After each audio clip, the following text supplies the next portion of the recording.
چنانچہ ایک واقعہ اور سن لیجئے.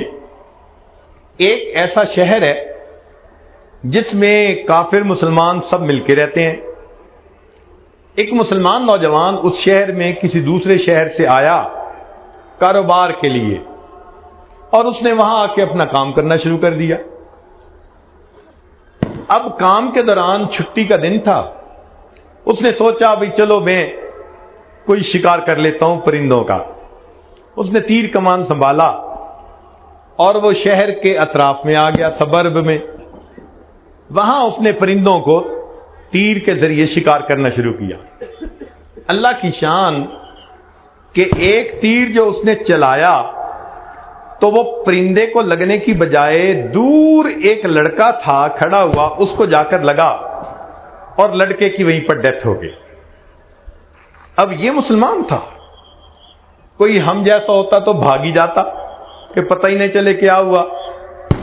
وہ رکا، اس بچے کے پاس گیا، اس کو سنبھالا، پھر پتہ کیا اس کے والدین کون ہیں. والدین کو بتایا. وہ عیسائی ماں باپ تھے جن کا وہ بچہ تھا.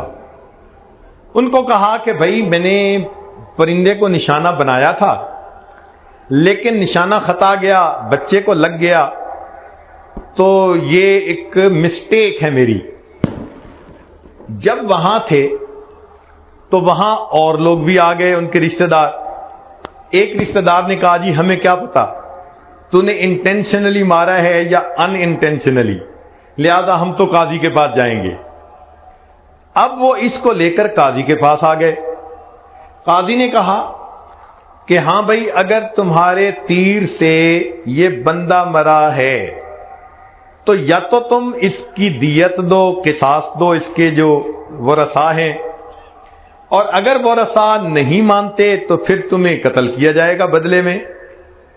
ورثاء نے کہا جی نہیں، ہمارے بچے کو اس نے مارا، ہم تو اس کے بدلے میں چاہتے ہیں کہ اس کو مارا جائے. لو جی قاضی صاحب نے اس کو جیل بھیج دیا کہ بھئی جمعہ کے دن ہم فائنل فیصلہ سنائیں گے اور بندے کے بدلے پھر ہم بندے کو قتل کر دیں گے. یہ جیل میں آ گیا. اللہ کی شان دیکھیں کہ جو جیل کا سپروائزر تھا نا، جیلر جس کو کہتے ہیں، جیل سپرنٹینڈنٹ، وہ عیسائی تھا. اب دوسرا دن ہوا تو یہ نوجوان اس سپرنٹینڈنٹ کے پاس آیا اور اس کو آ کے کہتا ہے کہ جی میں مسلمان ہوں اور میں فلاں شہر سے آیا تھا روزی کے لیے، میرے ساتھ یہاں یہ واقعہ پیش آ گیا اور اب میں یہاں پر ہوں کہ جمعہ کے دن مجھے قتل کیا جائے گا، مگر میرے گھر والوں کو بھی پتہ نہیں، رشتہ داروں کو بھی پتہ نہیں، اور مجھے کچھ امانتیں بھی ان کی لوٹانی ہیں. اگر آپ اپنی ذمہ داری پہ مجھے چھوڑ دیں تو میں جمعے سے پہلے پہلے واپس آ جاؤں گا اور میں مسلمان ہوں. جب اس نے کہا نا میں مسلمان ہوں تو ایک مسلمان کی وعدہ وفائی کا اتنا اس زمانے میں اعتماد تھا کہ عیسائی سپرنٹینڈنٹ نے کہا کہ اچھا بھائی تم چلے جاؤ، جمعے سے پہلے آ جانا. اس نے قتل کے مجرم کو چھوڑ دیا. یہ نوجوان چلا گیا. اللہ تعالیٰ کی شان کہ یہ جمعہ کی نماز سے پہلے نہیں لوٹا. جب جمعہ کی نماز ہو گئی قاضی صاحب نے سب کو بلایا جن مجرموں کے فیصلے ہونے تھے. پتہ چلا جی کہ یہ مجرم نہیں. انہوں نے جیل سپرنٹینڈنٹ کو بلایا. جیل سپرنٹینڈنٹ نے کہا جی کہ میں نے اپنی ذمہ داری پہ چھوڑا تھا. اس نے کہا تھا میں آ جاؤں گا، ابھی تک نہیں آیا. قاضی صاحب نے کہا کہ اچھا اگر آپ نے چھوڑا تھا اپنی ذمہ داری پہ اور وہ نہیں آیا تو یہ تو آپ کی مسٹیک ہے، لہذا فیصلے کے وقت تک اگر وہ نہ آیا تو اس کے بدلے ہم آپ کو قتل کریں گے، چونکہ ہم نے اس بچے کے قتل کا بدلہ تو لینا ہی ہے. اب وہ عیسائی ماں باپ اور پریشان، بچہ بھی ہمارا مرا اور اب اس کے بدلے میں جیل سپرنٹینڈنٹ بھی ہمارا مرے گا. تو بڑے گھبرا گئے. مگر قاضی صاحب فیصلہ کرتے رہے. جب آخری فیصلہ کا وقت آیا تو انہوں نے پوچھا بھی مجرم کہاں؟